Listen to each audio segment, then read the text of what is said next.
pada pagi hari ini, hormatilah Tuhan. Ya, hormatilah Tuhan. Nah, pagi hari ini dalam 30 menit ke depan Bapak Ibu Saudara, paradigma kita yang salah selama ini ya akan Tuhan ubahkan dengan kebenaran firman Tuhan. Nah, apa itu kebenaran firman Tuhan?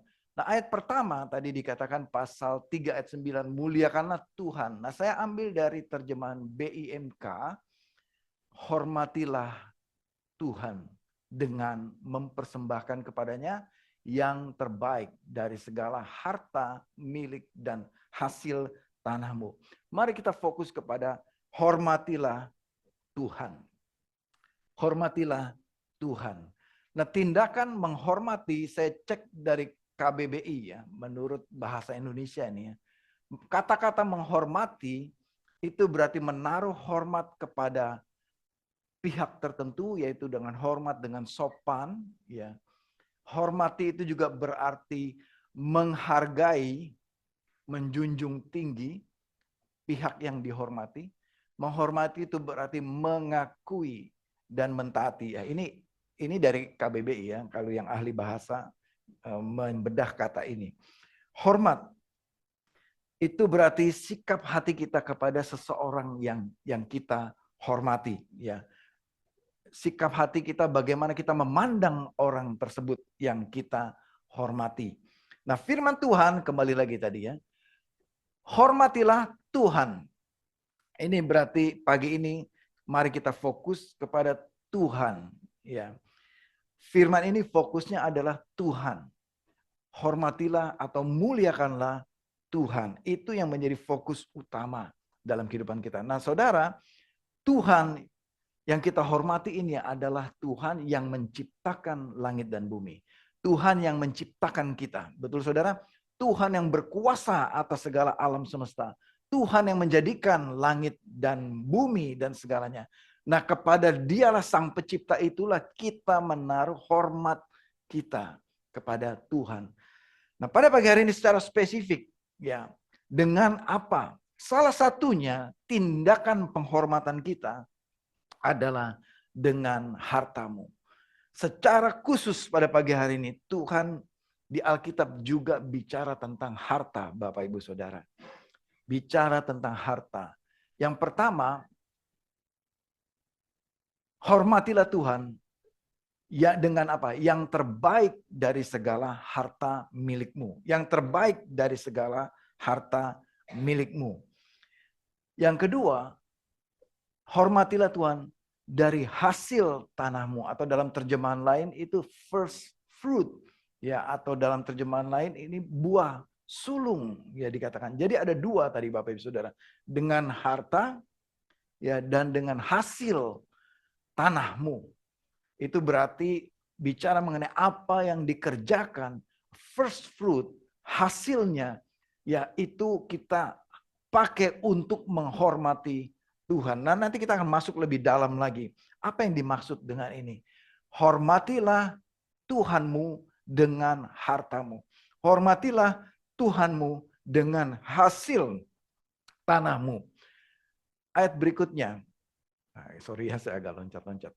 Maka lumbung-lumbungmu akan terisi penuh sampai melimpah-limpah, dan bejana pemerasanmu akan meluap dengan air buah anggurnya. Atau dalam terjemahan BIMK-nya, maka lumbung-lumbungmu akan penuh gandum, dan air anggurmu akan berlimpah-limpah sehingga tidak cukup tempat untuk menyimpannya. Nah, setelah kita tadi mendengar firman untuk kita menghormati Tuhan dengan hasil tanah dan dengan harta kita, ayat berikutnya, ayat 10, maka lumbung-lumbungmu. Nah, Bapak Ibu Saudara, saya mendengar banyak pengajaran dan menurut saya ada juga cukup banyak salah paham dengan ayat ini. Salah paham dengan ayat ini. Jadi seolah-olah kalau kita menghormati itu artinya kita memberi dengan harta kita, maka lumbung kita dipenuhi. Kan banyak pengajaran begitu. Nah, pagi hari ini Saudara, saya berdoa untuk firman ini meluruskan paradigma kita yang salah dan kebenaran firman Tuhan yang akan memperbaharui hidup kita. Untuk pandangan kita tentang memberi, tentang harta itu dikembalikan kepada kebenaran firman yang sesungguhnya. Kata-kata maka lumbung-lumbungmu ini, ya dari paradigma yang salah adalah itu kita selama ini belajar atau diajarkan itu adalah atau kita kira itu adalah hasil, itu adalah akibat ya dari pemberian kita, dari tindakan kita. Nah, mari kita lihat lebih dalam lagi. Dari kita akan belajar kata-kata aslinya dari kata-kata ini. Why may ya dalam kata akar katanya so will be filled ya. Nah, saudara kita belajar bahasa sedikit. Kata-kata ini adalah konjunktif ya, verb ya imperfect ya atau verb imperfect konjunktif. Ini maksudnya adalah kata-kata penghubung dari sebelumnya di dalam maksud dari tenses yang dipakai ini ya dari kata ini tadi, ini tensesnya artinya furthermore, lebih jauh lagi atau padahal gitu kira-kira. Itu kata sambung. Tapi di dalam bahasa Indonesia dipakai kata-kata maka. Tapi maksudnya itu adalah ingatlah atau padahal ya dan furthermore lebih jauh lagi dikatakan dan kemudian will be filled ya dipenuhi. Nah, kata-kata will be filled dipenuhi ini dipakai tensesnya adalah imperfect. Imperfect itu adalah suatu kejadian yang sudah lampau dan masih terus terjadi begitu secara tata bahasanya. Jadi ayat 10 ini kalau boleh dibilang muliakanlah Tuhan dengan hartamu dan dengan buah sulung dari hasil tanahmu. Dan ingatlah padahal dan akan selalu terjadi lumbung-lumbungmu akan terisi penuh. Nah, seperti itulah seharusnya. Ya, tapi tidak salah memang para penterjemah Alkitab memakai kata-kata maka, karena itu masih terus terjadi. Jadi Bapak Ibu Saudara, firman ini mau mengajarkan kepada kita, firman ini menekankan kepada kita betapa pentingnya untuk kita menghormati Tuhan dalam setiap tingkah hidup kita, dalam setiap tindak laku hidup kita sehari-hari. Dan dilanjutkan dengan ayat 10, ingatlah atau furthermore, padahal sesungguhnya kamu itu sudah dipenuhi lumbung-lumbungmu dan akan selalu terus dipenuhi lumbung-lumbungmu. Begitulah firman Tuhan yang mengatakan ini. Bahwa saudara, janji Tuhan, pemenuhan lumbung-lumbung itu tidak tergantung dari apa yang kita telah lakukan. Itu tergantung dari kemurahan Tuhan semata-mata. Karena Tuhan sudah bermurah hati kepada kita. Dan Tuhan itu sayang sama kita.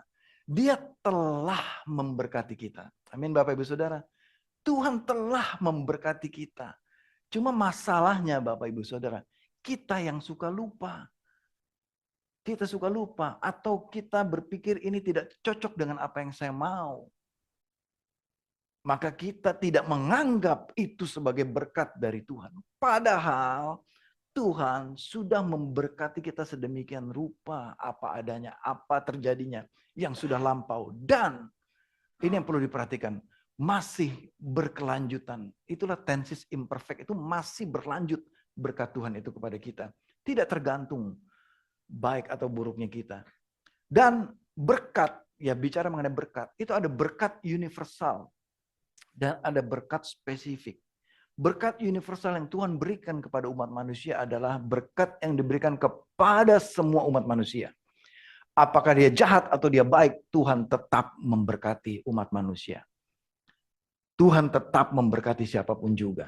Dia percaya Tuhan, tidak percaya Tuhan, Tuhan tetap memberkati seluruh umat manusia, termasuk kita. Dan ada berkat spesifik yang Tuhan berikan kepada umat yang percaya, yaitu berkat damai sejahtera, berkat kesehatan, berkat kehidupan kekal selama-lamanya bersama dengan Tuhan, berkat persekutuan dengan Roh Kudus, berkat hikmat dari Tuhan, dan segala kekayaan berkat di surga Tuhan sudah berikan kepada kita. Namun Tuhan katakan, hormatilah Tuhan Allahmu. Amin Bapak Ibu Saudara. Ingat untuk kita menghormati Tuhan Allah kita. Ayat ini merefer kepada Ulangan 28 ayat ke-8 yang berbunyi, Tuhan akan memerintahkan berkat ke atasmu, di lumbungmu, dan di dalam segala upaya tanganmu. Tuhan akan memerintahkan berkat. Jadi Bapak Ibu Saudara, segala yang ada pada kita, kebenarannya adalah itu bukan hasil, bukan karena kehebatan kita. Itu karena Tuhan yang perintahkan. Tuhan yang perintahkan berkat itu datang kepada saudara. Saudara dipromosi, saudara diberkati, saudara diberikan keturunan, saudara diberikan segala nikmat, saudara kita bisa berjalan, kita bisa bernafas, kita bisa bergerak. Semua itu karena Tuhan perintahkan berkat itu kepada saudara. Di atasmu, di dalam lumbungmu. Ini bicara apa di dalam lumbung? Bicara persediaan. Persediaan makanan. Tuhan yang akan perintahkan. Dan di dalam segala upaya tanganmu, apa yang dikerjakan tangan kita, Tuhan akan perintahkan berkat itu kepada kita. Dan memberikan kepada kita di negeri yang diberikan Tuhan, Allahmu kepadamu. Bapak Ibu Saudara, ayat ini tidak berdiri sendiri. Ayat ini ada syaratnya, yaitu di ayat 1, jika engkau sungguh-sungguh mendengar dan jika engkau sungguh-sungguh ada di dalam rencana Tuhan. Ya, saudara di sini ada yang pernah ke Dufan? Siapa yang pernah ke Dufan? Dufan tuh dunia fantasi. Ya. Kalau ke Dufan, mainan favorit apa yang kalian suka? Kalau ke Dufan, kora-kora. Ya, kora-kora ya. Ke Dufan. Apalagi kalau saya ke Dufan suka bom-bom kar, ya. Lalu ada Niagara-gara, Niagara-gara betul ya. Niagara-gara. Nah, saudara, beda antara ke Dufan dan ke kampus atau ke sekolah beda nggak? Beda banget ya. Kalau ke Dufan bermain, kalau ke sekolah ngapain? Belajar. Lebih enak mana? Main pasti kan? Lebih enak main. Saudara, di sekolah itu nggak ada Niagara-gara. Ada nggak? Nggak ada ya. Di sekolah itu nggak ada bom-bom kar. Ya. Di kampus nggak ada. Tadi apa? Kora-kora. Ada di TK ayunan kecil gitu kan. Tapi tidak kayak di Dufan. Di Dufan itu enak. Nah saudara bicara apa ini? Firman Tuhan mengatakan, kalau engkau sungguh-sungguh, itu artinya kalau engkau di dalam kerajaan Tuhan, kalau engkau di dalam Kristus, kalau engkau melakukan perintahnya berarti di dalam Kristus, kita akan mendapat semua fasilitas itu yang ada di Dufan tadi itu, kira-kira tanda kutip di Dufan. Yang di dalam kerajaan Allah itu semua menjadi bagian kita. Betapa indahnya. Kalau kita di dalam Tuhan, Tuhan perintahkan berkat itu kepada kita. Amin saudara. Bukankah itu indah dalam kehidupan di dalam Tuhan? Itu indah sekali karena Tuhan yang perintahkan. Tuhan perintahkan saudara. Kita tinggal aja di situ. Di dalam hadirat Tuhan, di dalam Tuhan. Tuhan akan perintahkan kepada kita. Sama seperti kita. Di dalam Dufan aja. Kita mau apa aja itu bisa di situ. Ya, itu maksudnya di dalam Tuhan. Tuhan akan perintahkan segala berkat ini ke atas lumbungmu. Nah, saya kembali lagi, ya saya loncat-loncat, sorry ya saudara ya. Kembali lagi ke ayat pertama. Muliakanlah Tuhan dengan hartamu dan dengan buah sulung hasil tanahmu. Apa salah pahamnya? Di mana paradigma yang salah? Paradigma yang salah adalah ketika kita memberi, kita anggap itu investasi. Ini Tuhan, saya udah kasih segini Tuhan. Sini, balasannya mana? Ini Tuhan, saya sudah kasih persembahan ke gereja. Tuhan berkati saya dong. Tuhan, saya tunggu ya Tuhan ya. Besok dalam 1 kali 24 jam. Harus Tuhan jawab. Gitu. Itu bukankah itu investasi saudara? Iya kan? take and give kepada Tuhan. Nah, ayat ini Bapak Ibu Saudara, bukan hitung-hitungan matematik. Bukan ayat untuk investasi. Investlah di sini, maka kamu akan terima return sekian persen gitu. No, bukan itu Saudara. Ayat ini sedang berbicara sikap hati kita. Mari Bapak Ibu Saudara, honor God. Dengan apa? Harta kita. Honor God dengan harta kita artinya, jangan hati kita itu jatuh cinta kepada hartanya. Amin Bapak Ibu Saudara. Ini bukan ayat investasi Bapak Ibu Saudara. Berapa yang engkau tabur, engkau harapkan 200 kali, 300 kali, 1000 kali. Bukan itu. Di kerajaan Tuhan, nggak perlu kita hitung-hitungan sama Tuhan. Nggak bisa dihitung Bapak Ibu Saudara. Akan jauh lebih banyak yang Tuhan beri kepada kita ketimbang yang kita beri kepada Tuhan. Sudah pasti. Amin Bapak Ibu Saudara. Buktinya apa? Yesus sudah mati di kayu salib untuk kita. Itu jauh lebih besar daripada apa yang pernah kita beri kepada Tuhan.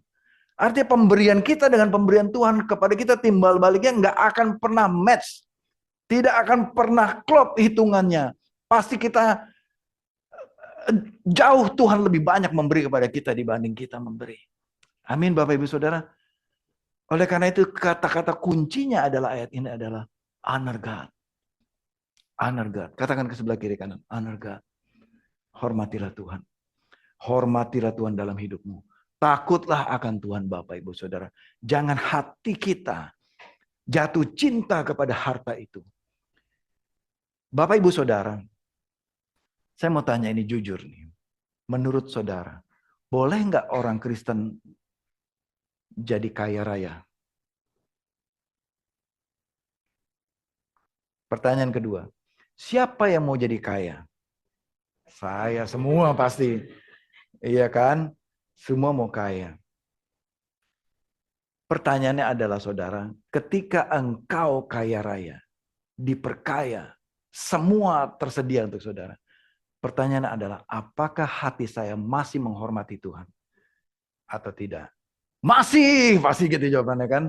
Dengan gampang kita menjawab. Ya, tapi nanti setelah semuanya terpenuhi, saya percaya saudara pasti katakan, yes, saya pasti masih menghormati Tuhan. Artinya saudara, mari kita terus miliki hati menghormati Tuhan.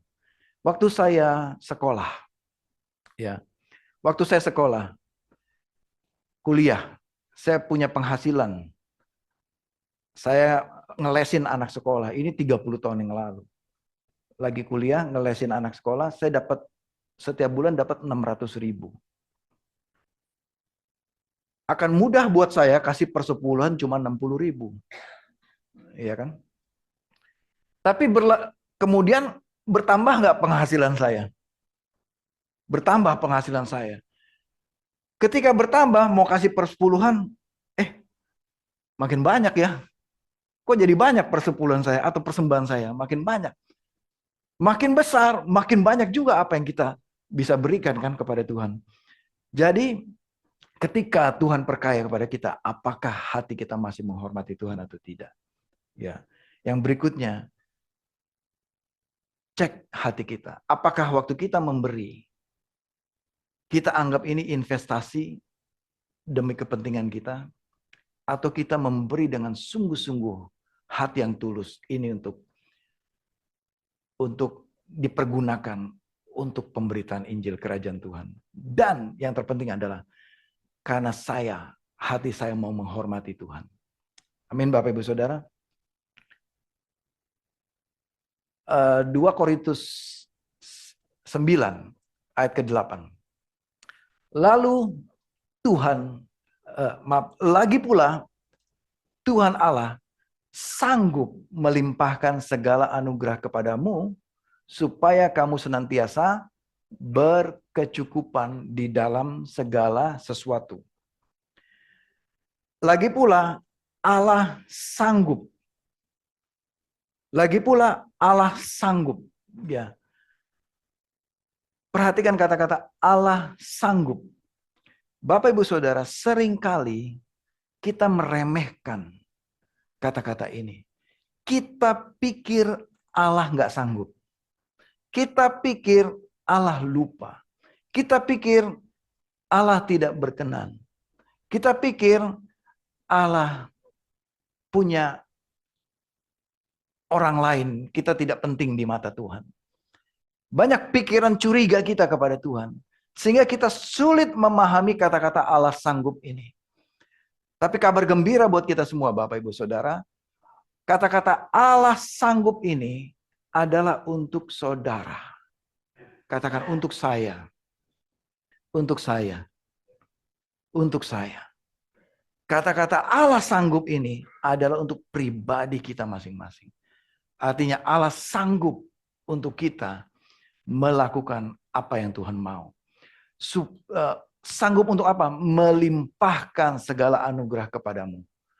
Supaya kamu senantiasa berkecukupan di dalam segala sesuatu dan malah berkelebihan di dalam berbagai perbuatan baik.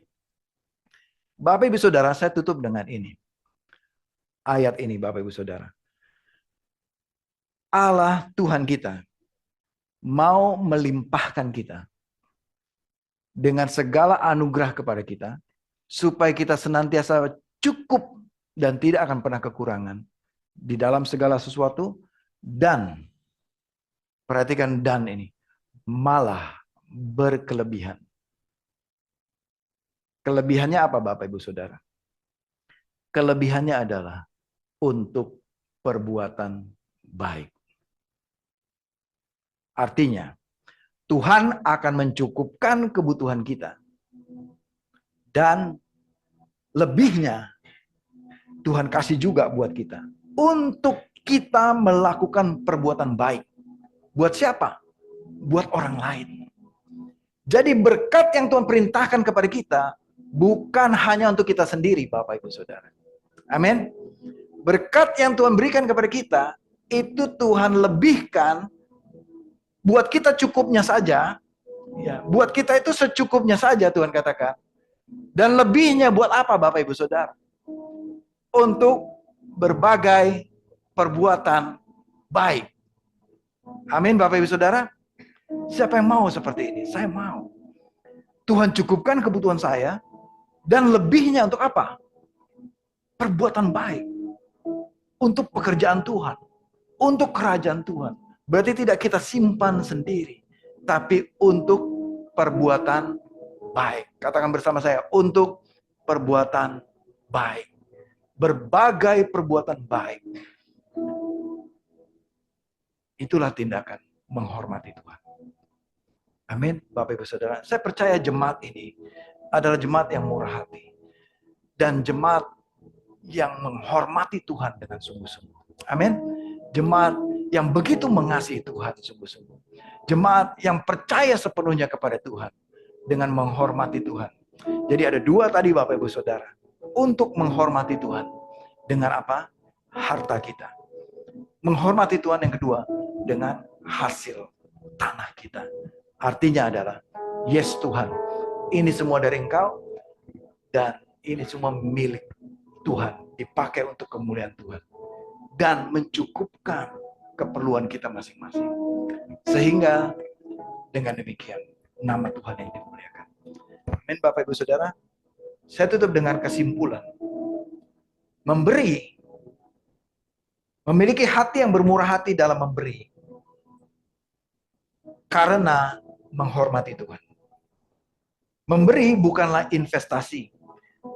Tapi memberi adalah karena hormat kita kepada Tuhan. Jadi tidak dihitung hasil investasinya. Yang kedua, memberi itu adalah tanda ucapan syukur kepada Tuhan. Dan yang terakhir, memberi adalah tindakan melakukan pekerjaan Tuhan. Ya, tindakan untuk mendukung pekerjaan Tuhan. Jadi Bapak Ibu Saudara, kesimpulannya, ayat 10 yang tadi ini, ya, ini ayat 10 ini, bukan tujuan utama dari pemberian kita.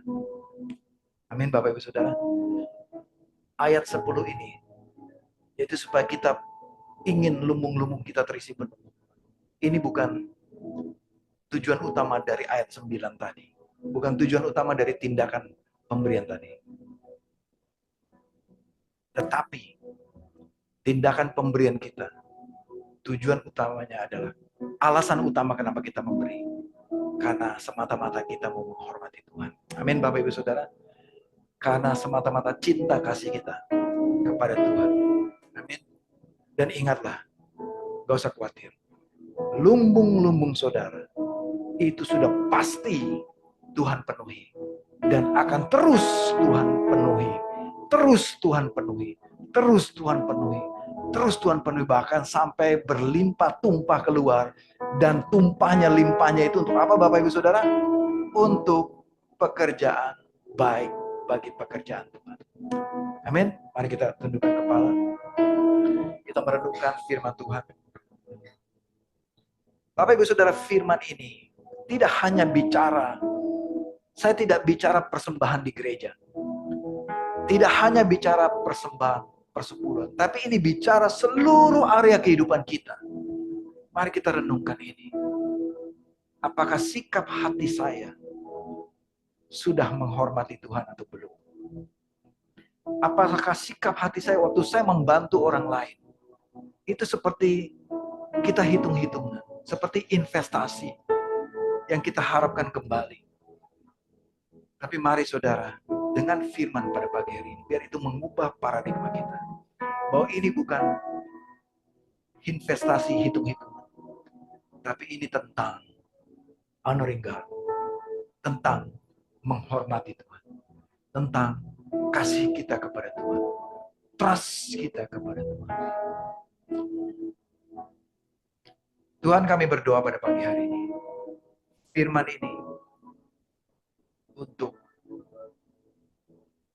ini membongkar paradigma yang salah, mitos yang salah yang kami percaya selama ini, biar digantikan dengan prinsip firman Tuhan, kebenaran firman Tuhan. Mulai hari ini Tuhan, kami mau menghormati Tuhan. Kami menghormati kekudusan-Mu Tuhan. Dan biar hati kami tidak beralih kepada harta duniawi, tapi hati kami tetap menghormati Tuhan. Hati kami tetap terpaut kepada Engkau Tuhan. Terima kasih Bapak untuk hari ini. Biar firman ini menjadi perenungan dalam hidup kami dan mengubahkan kehidupan kami. Saya mau berdoa untuk saudara yang dalam kebutuhan, dalam kesulitan mungkin. Baik saudara yang di ruangan ini, ibadah lewat Zoom. Namun sebelum itu saudara, saya mau sampaikan ini sekali lagi. Untuk membongkar setiap paradigma kita yang salah selama ini, yang tidak sesuai dengan firman Tuhan. Karena firman Tuhan katakan dengan jelas bahwa Tuhan akan memerintahkan berkat. Tuhan akan memerintahkan berkat kepada kita semua. Jadi Bapak Ibu Saudara, kalau kita diberkati, itu bukan karena kehebatan kita. Itu bukan karena kepintaran kita. Itu bukan karena jerih payah usaha kita. Itu adalah perintah Tuhan kepada saudara. Perintah Tuhan kepada berkat untuk datang kepada kehidupan saudara. Saya berdoa untuk saudara, Tuhan, pada pagi hari ini, perintahkanlah berkat-Mu dari surga untuk datang ke dalam kehidupan kami pada pagi hari ini. Perintahkan berkat-Mu Tuhan untuk datang kepada umat-Mu pada pagi hari ini. Dan biarlah umat-Mu menerima berkat dari Engkau. Menerima pertolongan dari Engkau pada pagi hari ini. Mereka dalam kekurangan, Tuhan perintahkan berkat-Mu turun atas kami pada pagi hari ini. Mereka yang sakit pada saat ini, perintahkan berkat-Mu Tuhan. Kesembuhan datang dalam kehidupan kami. Mereka yang terluka pada pagi hari ini, perintahkan berkat-Mu untuk datang membalut setiap hati yang terluka. Mereka yang di dalam masalah, Tuhan perintahkan berkat-Mu untuk mereka bisa keluar melewati setiap tantangan dalam kehidupan. Tuhan, perintahkan berkat-Mu dalam kehidupan kami. Perintahkan berkat-Mu ke atas lumbung-lumbung kami, Tuhan. Perintahkan berkat-Mu ke tempat kami berada. Di tempat kami ditempatkan oleh Engkau Tuhan. Perintahkan berkat-Mu atas kami semua. Di dalam nama Tuhan Yesus Kristus. Aku berdoa Tuhan, firman ini berlaku bagi kami semua. Bahwa berkat itu Tuhan perintahkan datang dalam kehidupan kami. Dan kami akan terus diperkaya. Terus dipenuhi. Day by day. Hari demi hari. Dan lumbung-lumbung kami tidak akan pernah kosong. Tapi Tuhan akan selalu senantiasa mencukupi, mengisi, bahkan melimpahkan Tuhan. Terima kasih Bapa, bahwa kami punya Allah yang besar, Allah yang dahsyat, Allah yang baik, Allah yang luar biasa. Kami bersyukur kepada Engkau Tuhan pada pagi hari ini. Kami bersyukur Tuhan. Kami bersyukur kepada Engkau biar setiap hari kami mengatakan Jesus. I speak Jesus Tuhan. Setiap hari kami berkata Yesus, bahwa Engkaulah Tuhan, Allah yang memerintahkan berkat-berkat-Mu datang dalam kehidupan kami. Terima kasih Tuhan untuk segala kebaikan di dalam Kristus Yesus Tuhan. Mari jemaat kita bangkit berdiri dan kita tutup dengan menerima berkat ilahi ini. Dan percayalah perkataan berkat ini untuk pribadi saudara, dan percayalah bahwa Allah sanggup memerintahkan berkat-Nya datang dalam kehidupan. Jemaat yang dikasih Tuhan, pulanglah dengan damai sejahtera, kasih karunia Allah Bapa, Allah Putra, dan Allah Roh Kudus. Dan terimalah berkat Tuhan. Tuhan memberkati engkau dan melindungi engkau. Tuhan menyinari engkau dengan wajah-Nya dan memberikan engkau kasih karunia. Dan Tuhan menghadapkan wajah-Nya kepadamu dan memberikan engkau damai sejahtera. Dan Tuhan akan memerintahkan berkat datang dalam kehidupanmu. Di dalam nama Tuhan Yesus Kristus. Dan berkat persekutuan dengan Roh Kudus mulai hari ini sampai Kristus Yesus datang kedua kalinya. Di dalam nama Tuhan Yesus Kristus. Dan semua jemaat yang percaya menerima berkat ini katakan bersama-sama, amin. Amin.